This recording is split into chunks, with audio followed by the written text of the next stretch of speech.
1차 시험 합격만을 목표로 제작된 내용입니다. 1차 시험에 나오지 않는 내용, 출제 빈도가 너무 낮은 내용은 모두 삭제했습니다. 오직 출제되는 지문과 선택지만 그대로 살렸습니다. 관련 자료나 링크가 있다면 동영상 아래에 정보창에 넣어두겠습니다. 도움이 되셨다면 좋아요, 구독 부탁합니다. 상담 과정 초기, 중기, 종결입니다. 상담 과정의 가장 표준적인 내용을 하라 그러면 바로 관진, 목개평입니다. 관계 형성, 진단, 목표 설정, 개입, 평가요. 보통 관계 형성에서 진단과 측정을 하고 목표를 설정하는 데까지를 보통 초기로 많이 잡고요. 목표 설정에서 개입해서 이 사람을 훈련해서 레벨업 시키는 것까지 혹은 목표 달성을 위해서 행동을 하는 것까지를 중기로 잡고요. 최종 종결을 평가라고 합니다. 즉 목표 설정은요. 초기 단계의 결론, 즉 종결이기도 하고요. 중기 단계의 시작이기도 한 거예요. 문제에 따라서 왔다 갔다 어느 쪽에 낄지 몰라요. 자, 초기 단계 해야 될 일이요. 관계 형성하고 구조화하고 문제를 평가합니다. 맨 처음에 당연히 관계 형성하고 라포 형성하는 건 이거 무조건 첫 번째고요. 그 다음에 면담을 상담을 구조하죠. 뭐 일주일에 몇 번 만날 건지 이런 것들이요. 그리고 문제를 평가합니다. 자기 인식 수준 진단하고 측정하고 내담자의 심리 상태 평가하고요. 자, 이때 중요한 오답이요. 통찰의 확대는요. 초기 단계는 그냥 자기 통찰을 하는 거예요. 근데 통찰의 확대는요. 통찰 확대는 중기 이후에 해당하는 내용입니다. 그냥 초기 단계에서는 그냥 자기 통찰 수준이에요. 최종 초기 면담의 결론, 종결 단계가 바로 상담 목표 설정입니다. 이때 조급한 결론을 내리면 안 되는 거고요. 우리가 기억해야 될 오답, 적절한 직업 추천은 초기 단계에 해당되지 않습니다. 특히 특정 직업을 추천하지는 않습니다. 중기는 정해진 목표를 문제를 해결하고 개입을 하고 중재를 해서 문제를 해결하는 단계입니다. 즉 상담 목표를 설정하고 달성하는 단계예요. 그래서 내담자가 가진 문제를 평가하겠다. 이거 이미 초기에 끝나야 되는 문제예요. 그래서 문제 평가 이거 대표 오답입니다. 중기에는 어울리지 않는 오답입니다. 문제를 해결하기 위해서 개입하기도 해요. 내담자한테 문제를 직면시키고 도전하게 만들고 필요하다면 대안을 찾아보기도 하고요. 또 필요하다면 훈습, 일종의 훈련을 시켜서 실천하도록 돕습니다. 최종 종결 단계요. 내담자가 준비가 됐는지 준비도 평가하고 관계를 종결합니다. 대표 오답이요. 상담 목표를 설정하겠다. 이거 종결 단계에 해당하지 않아요. 초기에 마지막 단계가 바로 상담 목표고요. 자신의 감정을 상담자에게 개방할 준비가 되어 있는가? 일종의 관계 형성이죠. 이거 역시 초기에 어울릴 수 있는 단어입니다. 종결에 어울리지 않습니다. 대상별 상담과 프로그램이요. 이 내용은 각종 프로그램 이름을 막 외우려고 노력하시면 굉장히 어려운 상황에 빠집니다. 그러지 말고 대상의 특징과 대상의 상태를 곰곰이 생각해보면 굉장히 문제를 쉽게 답을 골라낼 수 있습니다. 예를 들자 단기 상담 적합자, 당연히 이성 문제 정도는 단기 상담 적합자겠죠. 그다음 두 번째 실직자, 구조조정자, 조기퇴직자, 희망퇴직자, 실업자 뭐죠? 다 비자발적 퇴직자들이에요. 이분들 다 마음 아프고요. 실패에 대한 긴장감들이 있고요. 굉장히 마음의 상처를 많이 받았어요. 그래서 당장 필요한 게 긴장감 제거와 적응 능력 회복이고요. 정서적 지원이 반드시 필요합니다. 왜냐하면 다 마음의 상처를 받았어요. 그래서 공감적 이해도 필요하고 이런 거죠. 자, 대표 오답이요. 정서 발산을 자제하게 한다. 그게 아니에요.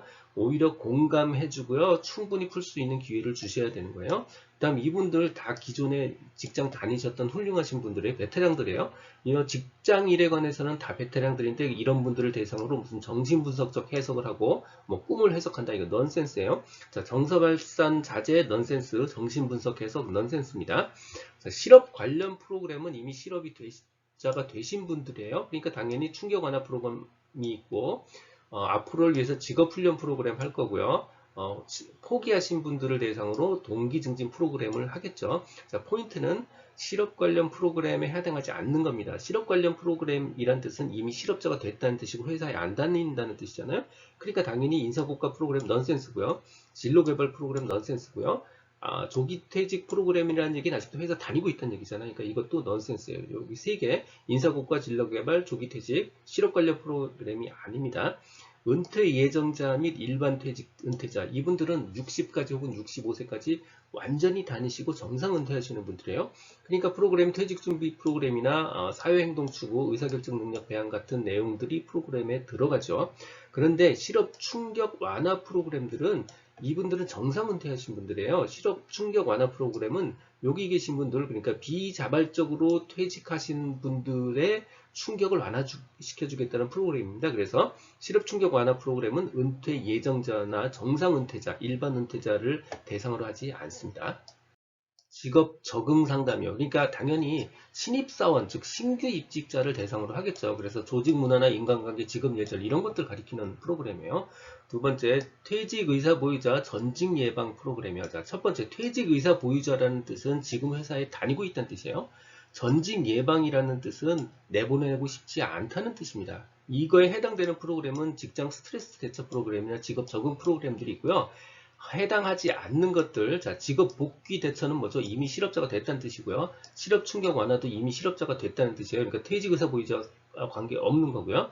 조기 퇴직 계획 프로그램은 내보내고 싶다는 뜻이에요. 그러니까 전직 예방에 해당되지 않는 프로그램입니다. 자신에 대한 탐구 프로그램이요. 가장 중요하고 기본적 프로그램입니다. 여기에 해당하지 않는 거 바로 가족 관계는 자신에 대한 탐구 프로그램하고 관계 없습니다. 직업세계 이해 프로그램은 개인의 일경험, 직업세계 탐색, 자격 및 면허 조건 것들을 확인해 보는 거고요. 장애자 상담의 가장 중요한 건 바로 사회 적응입니다. 사회 적응이요. 전직 예방을 위한 퇴직의사 보유자 프로그램입니다. 전직 예방이라는 것은 내보내고 싶지 않다는 거예요. 그러니까 조기퇴직 계획 프로그램 해당하지 않고요. 퇴직의사 보유자라는 뜻은 여전히 아직 회사에 다니고 있다는 뜻입니다. 그러니까 실업 충격 완화 해당하지 않고요. 직업 복귀도 이미 나간 사람이잖아요. 해당하지 않습니다. 그래서 적합한 거 바로 직업 적응 프로그램입니다. 부처의 집단 직업 상담의 단계 3단계입니다. 바로 탐전행이요. 탐색 단계, 전환 단계, 행동 단계입니다. 전환 단계는 전이 단계라고도 부르기도 하고요. 하는 일은 자기 지식과 직업 세계를 연결하는 일을 합니다. 집단 직업 상담의 고려사항 가장 중요한 것 첫 번째 구성원입니다. 집단 직업 상담에 적합한 구성원이요. 딱 한마디로 표현하면 이거예요. 초등학생과 대학생을 섞을 수는 없습니다. 자, 첫 번째 책임의식이 있는 구성원을 선발해야 돼요. 책임의식이 없는 사람이 들어가면 개판이 될 수도 있습니다. 두 번째 공유할 수 있는 사람들이 좋아요. 그래서 성별도 고려해야 됩니다. 성별에 따라 집단에 대한 기대감, 집단 경험의 차이가 있습니다. 자, 대표 오답 두 가지요. 이질 집단이 동질 집단에 비해 자극이 된다. 아니에요. 이질 집단 좋지 않습니다. 동질 집단이 좋고요. 다양한 수준의 발달 단계에 있는 구성을 선발한다. 아닙니다. 초등학생과 대학생 섞을 수 없어요. 마지막 명수는 6에서 10명 정도가 가장 적당합니다. 집단 직업 상담 고려사항이요. 장소는 어느 정도 사이즈가 돼야 돼요. 그래서 어느 정도 신체 활동이 자유로운 정도 사이즈는 돼야 되고요. 횟수는 최소화해야 됩니다. 왜냐하면 여러 명이기 때문에 같이 모이는 게 쉽지 않아요. 그리고 의도적으로 게임을 할 수도 있고요. 각 구성원에게 경험 보고서를 쓰게 할 수도 있습니다. 5가지 유형의 활동으로 이루어져 있습니다. 뭐 예를 들어서 직업 정보 획득 뭐 이런 것들인데 굳이 5가지 유형이 뭔지까지는 알 필요 없어요. 그냥 5가지 활동이 있나 보다 라고 하면 1차 시험에서는 충분합니다. 집단 직업 상담의 장단점이요. 자, 예를 들어서 우리나라 상위 1%의 사람들이 나머지 사람들하고 같이 집단 직업 상담을 한다. 그거 상위 1% 사람들한테 그리 효과적이지 않아요. 그러니까 직업 성숙도가 높은 사람들한테는 효과적이지 않습니다. 오답이에요. 하지만 반대로 직업 성숙도가 낮은 사람들한테는 굉장히 다양한 이익이 있어요. 자, 예를 들어서 결과를 훨씬 더 쉽게 받아들이는 경향이 있고요.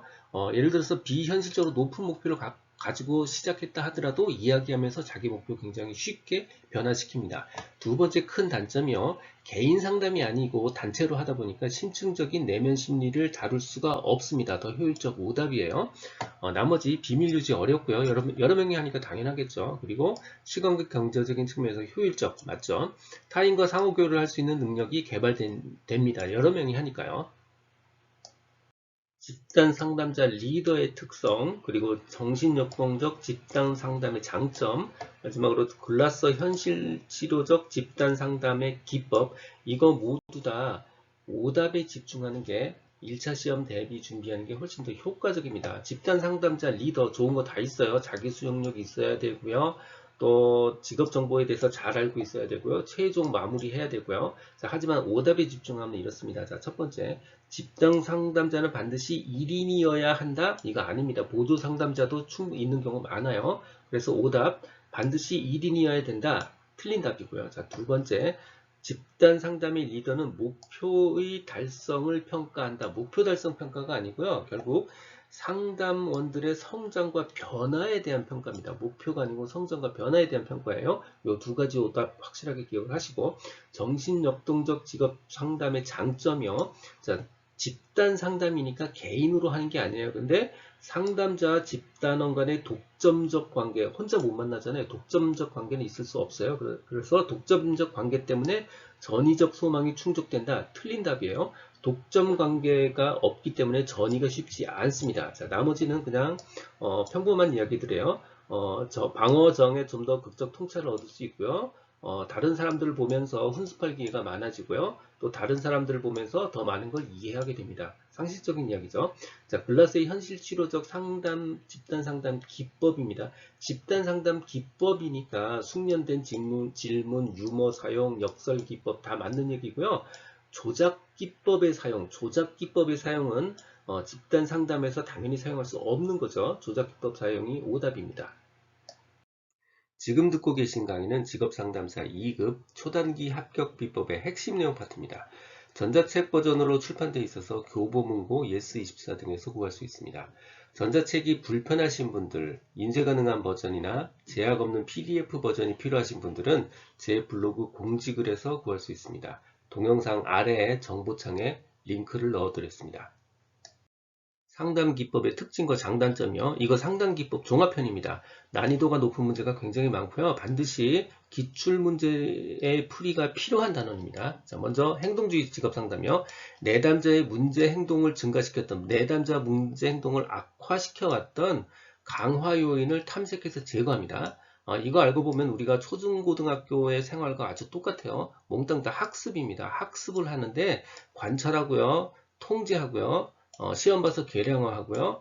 반복합니다. 반복 학습합니다. 자, 원인은 학습 과정에서 습득된 부적응 행동이라고 얘기해요. 이게 무슨 뜻이냐면 학습을 잘못 받아서 생긴 부적응 행동, 즉 습관이 더럽게 들었다는 뜻이에요. 그러니까 잘못된 교육을 받아서 혹은 습관이 더럽게 들어서 생긴 부적응 행동이 원인이라고 보기 때문에 다시 잘 가르치면 된다고 보는 거예요. 오답이요. 행동주의 상담은요, 몽땅 다 학습이 원인이라고 보는데 여기서는 욕구에 의한 부적응 행동이라고 보죠. 행동주의 상담은 마음속은 들여보지 않습니다. 욕구, 본능 이런 거 들여다보지 않습니다. 이거 오답이에요. 상담자 역할 완전 선생님이에요. 능동적이고 지시적이고요. 단점은 원인 같은 거 사실 정확하게 얘기 안 합니다. 원인이 막연하게 불안이나 부적응이라고 이야기하지만 알고 보면 원인에 대한 이해와 불안을 규명하는 방법이 없습니다. 그냥 공부 열심히 하고 학습 열심히 하면 된다는 게 바로 단점이에요. 자, 포괄적 직업 상담. 포괄적 직업 상담은 진학 상담이나 취업 상담에 완전히 포커싱 되어 있는 거예요. 그래서 진학 취업 상담에 적합해요. 하지만 취업 후에 직업 적응 문제를 다루는 방법이 없습니다. 또 내담자가 이 과정을 통해서 무슨 자각 같은 거 할 수 없습니다. 포괄적 직업 상담은 오직 특성을 파악해서 매칭하는 거예요. 그래서 취업 효율성에 집중되어 있습니다. 정신역동적 직업 상담이요. 내적 요인에 지나치게 강조되어 있기 때문에 외적 요인에 대해서는 고려하지 못하고 있는 단점이 있고요. 기법은 명료와 비교 소망방어책의 해석이 있습니다. 내담자 중심 직업 상담입니다. 로저스의 상담 경험에서 비롯됐고요. 비지시적, 사람 중심적, 대표적인 인본주의적 접근 방법을 가지고 있습니다. 자, 단점은요, 모두 다 내담자가 스스로 해야 돼요. 그렇기 때문에 직업 정보를 효과적으로 알려주기가 참 힘듭니다. 효과적으로 알려줄 수가 없어요. 원인은 자기와 경험의 불일치라고 보고 있고요. 상담자의 역할은 촉진적이고 관계 형성하는 그런 분위기를 조성하는 사람이고요. 중요한 거 세 가지 덕목이 있습니다. 공감, 수용, 일치 혹은 공감, 수용, 진실성입니다. 정신분석적 상담이요. 심리 성적 분석론이고요. 생물학적 토대를 가지고 있습니다. 이거 왜 뭐 아기 때는 손가락을 빨고 어쩌고 저쩌고 그런 얘기들이 바로 정신 분석적 상담에 해당되는 거예요.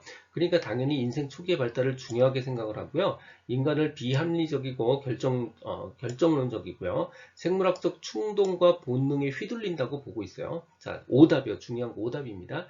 개인의 진로는 6세 이전에 결정된다. 이거 오답이에요. 초기 영향이 크다고 봅니다. 초기 영향이 크다고 보지만 그렇다고 6세 이전에 그 초기 영향 때문에 진로가 결정되고 확정된다 라고 보지는 않습니다. 자, 원인은 무의식적 충동이라고 보고 있고요. 상담자의 역할은 텅 빈 스크린 역할을 합니다. 아들러의 개인주의 상담 혹은 개인 심리학 상담입니다. 이거 우리가 알고 있는 개인주의, 이기주의하고 아무 상관없어요. 오히려 사회에서 개인이 성공하는 심리학이에요. 개인 심리학이라는 게 사회에서 개인이 성공하는 심리학을 말하는 게 바로 아들러의 개인 심리학입니다. 그래서 사회 심리학입니다. 사회에서 성공하기 위한 심리학이에요. 사회 심리학적 토대를 가지고 있고요. 상담자의 역할은 광범위한 격려의 사용을 중요하게 생각합니다. 펄스의 게슈탈트 형태주의입니다. 실존주의 철학과 인본주의 철학을 다 가지고 있어요. 지금 여기에 대한 자각과 개인의 책임을 강조하고 있습니다. 그 자각에 의해서 통합의 성취 그리고 자신에 대한 책임감을 중요하게 생각하고 있어요. 기법으로는 역할연기, 감정력에 머무르기, 직면 같은 게 있습니다. 교류 분석이요. 성격의 세 가지 자아 분석, 성격 구조를 분석하고요. 교류 분석을 수행합니다. 앨리스의 REBT 이름이 굉장히 많아요. 인지행동주의, 인지접근, 합리정서적 아무튼 굉장히 많은 이름을 가지고 있는데 다 똑같은 내용이고요. 내담자가 가지고 있는 비합리적 신념을 확인해서 수정하는 게 목표고요. 원인은 당연히 비합리적이고 부적응적인 사고방식에 있다고 봅니다. 상담자의 역할은요. 그래서 논박 같은 거를 하는 교육적 접근 방법을 가지고 있습니다. 특성 요인 이론이요. 개인은 자기한테 딱 맞는 어떤 직업이 있다고 그래야 그 직업을 또 찾아야 만족한다고 보는 겁니다. 상담자의 역할은 내담자의 인지적 측면에 주로 관여해서 면접에서 주도적 역할을 합니다. 발달적 상담이요. 이 상담자의 역할은요. 이성적 측면, 정서적 측면, 지시적, 비지시적 면접 기술 다 씁니다. 한마디로 그냥 다 쓴다는 뜻이에요. 의사결정이론이요. 의사결정이론은 개인은 자기 이익을 극대화하는 방향으로 합리적인 결정을 한다 이렇게 보는 거고요. 사회학습이론이요. 이렇게 사회자가 들어가면 사회나 환경에 영향을 받는다 그런 뜻이에요. 개인의 발달은 사회, 경제적 지위, 교육 정도, 주변의 기대 등의 영향을 받는다는 거고요. 윌리엄 글래스의 현실 치료 이론, 내담자가 원하는 게 무엇인지 확인하고 이를 달성할 수 있는 적절한 방법을 탐색해 주는 겁니다. 상담 기법에 관련한 출제 사례입니다. 형태주의의 기법, 역할 연기, 감정에 머무르기, 직면 같은 것들이 있죠. 정답 4번입니다. REBT 인지, 정서, 행동 상담입니다. 인지, 정서, 행동 상담이 있고 이 정서가 빠진 인지, 행동 상담이 있어요. 그런데 우리가 1차 시험 대비해서는 이 두 가지의 연관성을 굳이 파악할 이유는 없습니다. REBT 상담입니다. 부르는 이름이 너무 많아요. 인지라는 단어, 정서라는 단어, 행동이라는 단어, 상담이라는 단어, 또 합리라는 단어까지 마구마구 섞어서 사용합니다. 또 REBT라고도 하고 RET라고도 사용합니다. 이 모든 용어가 다 같은 거를 지금 이야기하고 있는 거예요. REBT 상담, 앨리스에 의해서 개발됐습니다. 인간은 합리적이기도 하고 비합리적이기도 한 두 가지를 다 가지고 있다고 보는 거예요. 즉 합리적 사고를 또 가지고 있고 비합리적 사고도 가지고 있어요. 근데 실제 정서적 행동적 문제는 바로 이 비합리적 사고가 만들어낸다고 보는 겁니다. 즉 행동적 정서적 문제는 비논리적이고 비합리적인 사고로 인해서 발생한다 이렇게 보는 거예요. 그래서 비합리적 비논리적 사고 체계를 가진 구직자 혹은 비논리적 사고 체계를 가진 우울증 환자들에게 효과적이다 라고 보고요. 기법은 ABCDE 이론을 적용합니다. ABCDE 이론입니다. 이 ABCDE의 내용과 실제 사례들도 사실 같이 묶어서 기억하셔야 돼요. A는 어드밴스드 이벤트에서 선행 사건이고요. B는 빌리프 시스템에서 신념체계인데 정확하게는 비합리적 신념체계예요. 바로 이 비합리적 신념체계가 문제를 일으켜요. 정서적, 행동적 결과를 야기해요. 문제를 일으킵니다. C는 consequence에서 결과고요. D는 dispute, 논박, E는 이펙트 효과입니다. 그래서 REBT의 ABCDE 원리와 과정은 바로 사건, 신념, 결과, 논박, 효과고요. 똑같은 말입니다. 선행, 사건, 비합리적 신념 체계, 정서적, 행동적 결과, 논박, 효과의 순입니다. 앨리스의 REBT, 이번에는 인지적 정서적 상담이란 이름으로 출제가 됐어요. 정서적 행동적 결과를 야기시키는 것, 만들어내는 것, 바로 잘못된 신념 체계, 신념입니다. 인지 행동적 접근 기법입니다. 인지 정서 행동에서 정서만 빠진 거예요. 인지 행동적 기법이요.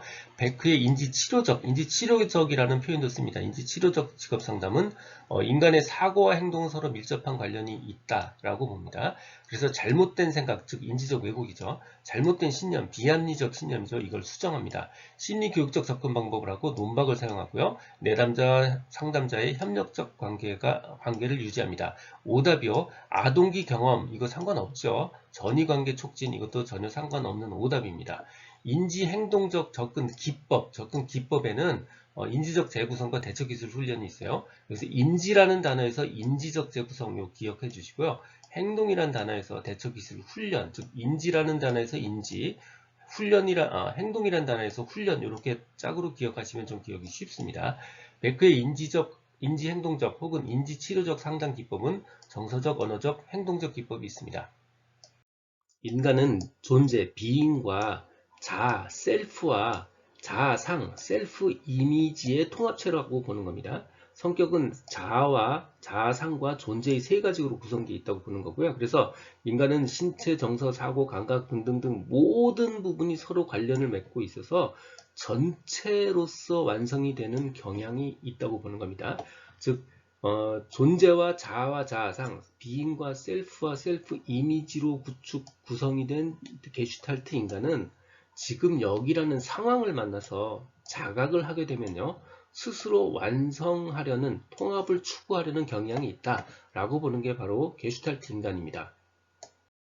게슈탈트 이론은 지금 여기라는 상황과 감정을 강조합니다.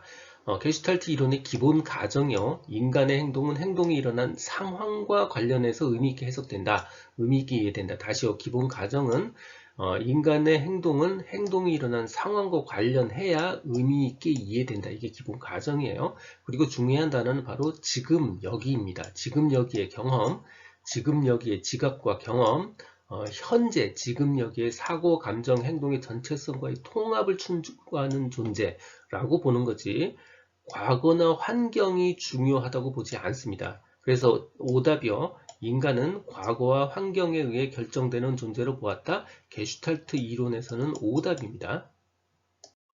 인간은 존재와 자아 그리고 자아상으로 구성되어 있다고 그랬죠. 그러니까 자아, 셀프와 셀프 이미지로 구성되어 있는데 이 셀프와 셀프 이미지는 당연히 틀릴 수밖에 없어요. 차이가 날 수밖에 없어요. 이 차이가 나는 걸 바로 왜곡이라고 부릅니다. 그리고 게슈탈트라는 인간은 바로 지금 여기라는 상황을 만나서 하고 싶은데 못한 거, 해결하지 못한 과제들이 있겠죠. 그러면 당연히 인간은 분노, 격분, 증오, 고통 이런 것들을 느끼게 되고 결국 그런 것들을 표현하지 못한 감정, 이걸 바로 미해결 과제라고 부릅니다.